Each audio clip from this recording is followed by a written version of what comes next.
ओम श्री गणेशाय नमः। श्री आशुतोषाय नमः। आज हम श्रीमद् भागवत महापुराण सप्ताह कथा 61 ग्रंथ दशम स्कंद पूर्वार्थ का अध्याय 47 करने जा रहे हैं। उधर व गोपियों की बातचीत और भ्रमर गीत। श्री सुखदेव जी कहते हैं, परीक्षित, उधर्व पूर्ण रूपेण श्री कृष्ण की वेशभूषा में थे। गोपियों को जब यह ज्ञात हुआ कि यह श्री कृष्ण का संदेश लेकर आए हैं, तब वे विनय से सलज, हास्य चितवन और मधुर वाणी से उद्धव जी का सत्कार करते हुए कहने लगे, उद्धव जी, हम जानते हैं कि आप यदुनाथ के पार्षद हैं। उन्हीं का संदेश लेकर यहाँ पधारे हैं। उन्होंने अपने माता पिता को सुख देने के लिए आपको यहाँ भेजा है। माता पिता आदि सगे संबंधियों का स्नेह बंधन तो ऋषि मुनि भी नहीं छोड़ पाते। दूसरे के साथ जो प्रेम संबंध का स्वांग किया जाता है वह केवल स्वार्थ का होता है।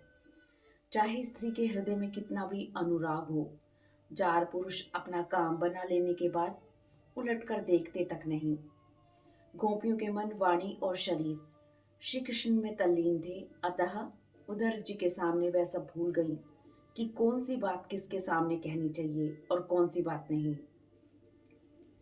वे आत्मविस्मृत होकर स्त्री सुलभ लज्जा को भूल गई और फूट फूट कर रोने लगी।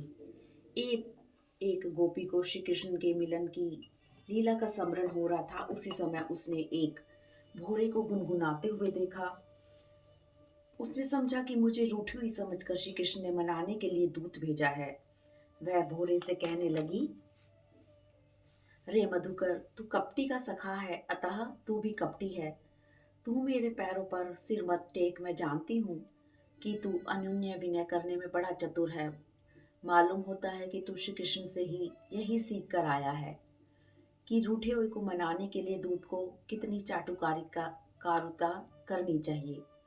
किंतु समझ ली, यहाँ तेरी दाल नहीं गलने वाली। देख, हमने श्री कृष्ण के लिए ही अपने पति, पुत्र और दूसरे लोगों को छोड़ दिया, किंतु उनमें तनिक भी कृतज्ञता नहीं। वे निर्दयी हमें छोड़कर चले गए। अब तू ही बता, ऐसे अकृतज्ञ के साथ हम संधि कैसे करें? क्या तू अब भी कहता है कि हम उन पर विश्वास करें?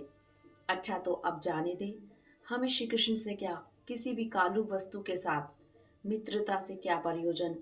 किंतु क्या करें, ऐसी दिशा में हम चाहने पर भी उनकी चर्चा छोड़ नहीं सकते।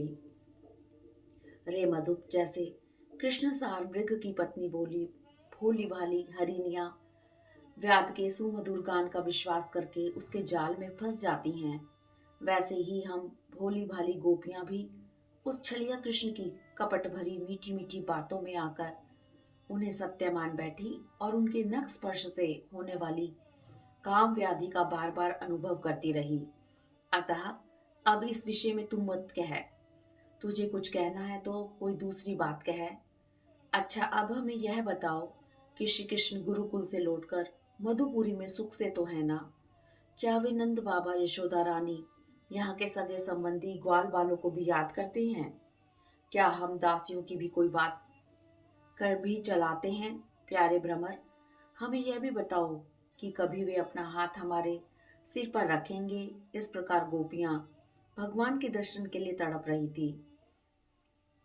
उद्धव जी ने उन्हें उनके प्रियतम का संदेश सुनाकर सांत्वना देते हुए कहा, अहो गोपियों, तुम संसार के लिए पूजनीय हो, क्योंकि तुमने भगवान श्री कृष्ण को अपना हृदय, अपना सर्वस्व समर्पित कर दिया है। तुम लोग महाभाग्यवती हो, क्योंकि तुमने अपने पुत्र, पति, देह, स्वजन और घरों को छोड़कर भगवान को, जो सबके पति हैं, पति के रूप में वर्ण किया है। वे अपने स्वामी का गुप्त काम करने वाला दूत हूं मैं। तुम्हारे प्रियतम श्री कृष्ण ने तुम्हारे लिए संदेश भेजा है। मैं उसे बतलाता हूँ। सुनो, श्री कृष्ण ने कहा है, जिस प्रकार नदियां घूम फिर कर समुद्र में पहुंचती हैं, उसी प्रकार मनस्वी पुरुषों का वेदाभ्यास, योग साधना, आत्म अनात्म विवेक, त्याग, तपस्या, इंद्रिय संयम, सत्य आदि सब धर्म मेरी प्राप्ति में ही समाप्त होते हैं। सबका सच्चा फल है मेरा साक्षात्कार, क्योंकि वे सब मन को निरुद्ध करके मेरे पास पहुंच जाते हैं। गोपियों, श्री कृष्ण ने कहा है, निसंदेह मैं तुम्हारे नयनों का ध्रुव तारा हूँ। तुम्हारा जीवन सर्वस्व हूँ, किंतु मैं तुमसे दूर रहने का कारण है कि तुम निरंतर मेरा ध्यान कर सको। शरीर से दूर रहने पर भी मन से तुम मेरी सन्निधि का अनुभव करो। अपने मन मेरे पास रखो। स्त्रियों और अनन्य प्रेमियों का चित्त अपने परदेसी प्रियतम में नहीं लगता। अशेष वृत्तियों से रहित संपूर्ण मन मुझ में लगाकर जब तुम लोग मेरा स्मरण करोगे, तब शीघ्र ही सदा के लिए मुझे प्राप्त हो जाओगी। श्री सुखदेव जी कहते हैं, राजन, अपने प्रियतम श्री कृष्ण का संदेश सुनकर गोपियां आनंद मग्न हो गई। प्रेम से भरकर उन्होंने कहा, उद्धव जी, यह बड़े सौभाग्य की बात है कि पापी कंस अपने अनुयायियों के हाथ मारा गया, जिससे श्री कृष्ण के बंधु बांधव और गुरुजनों के सारे मनोरथ पूर्ण हो गए। अब हमारे प्यारे श्याम सुंदर उनके साथ सकुशल निवास कर रहे हैं। अच्छा उद्धव जी, अब हमें यह बताओ कि जब सभी नागरी नारियों की मंडली में कोई बात चलती है, तो हमारे स्वच्छंद रूप से जब प्रेम की बात करने लगते हैं, तब क्या कभी प्रसंगवश हम गंवार ग्वालिनों को भी याद करते हैं? उनकी वह हंस की चाल, उन्मुक्त हास्य, विलासपूर्ण चितवन और मधुमेही वाणी, उन सब ने हमारा चित्त चुरा लिया है। हमारे वन हमारे वश में नहीं है। अब हमें उन्हें भूले तो किस तरह? गोविंद, तुम्हारा यह गोकुल जिसमें ग्वाल बाल माता पिता गौएं और हम गोपियां सब कोई यह दुख के अपार सागर में डूब रहा है। तुम इसे बचाओ, हमारी रक्षा करो।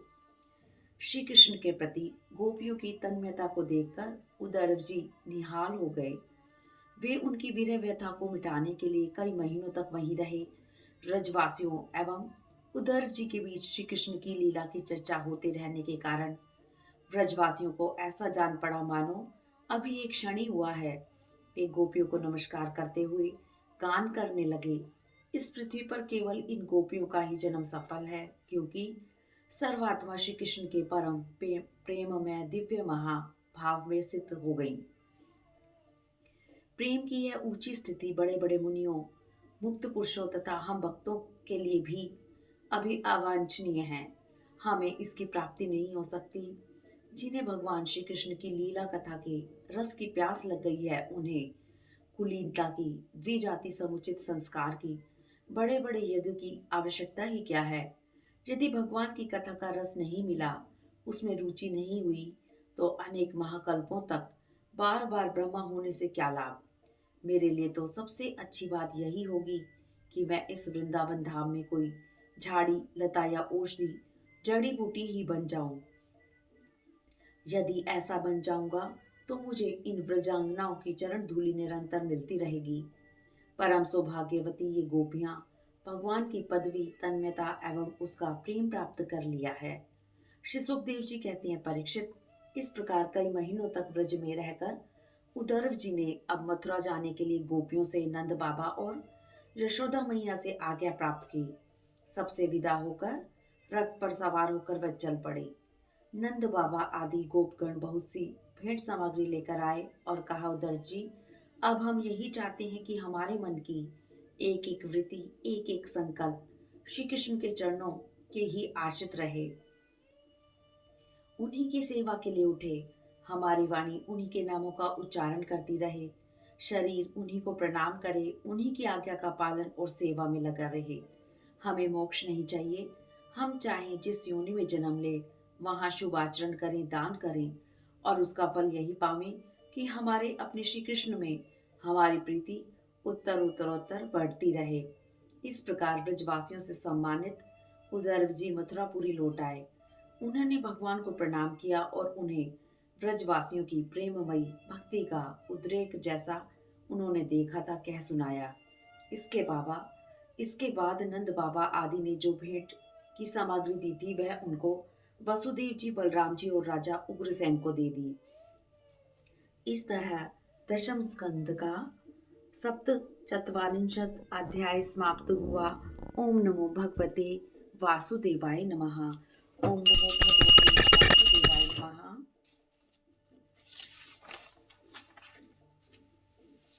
अध्याय 48 भगवान का कुब्जा और अक्रूर जी के घर जाना। श्री सुखदेव जी कहते हैं, राजन, इसके बाद श्री कृष्ण जी कुब्जा का प्रिय करने के लिए उसके घर गए। उद्धव जी के साथ भगवान को अपने घर आते देख कुब्जा तुरंत हड़बड़ाकर उठ खड़ी हुई और अपनी सखियों के साथ उनका स्वागत किया। श्रेष्ठ आसन पर देखकर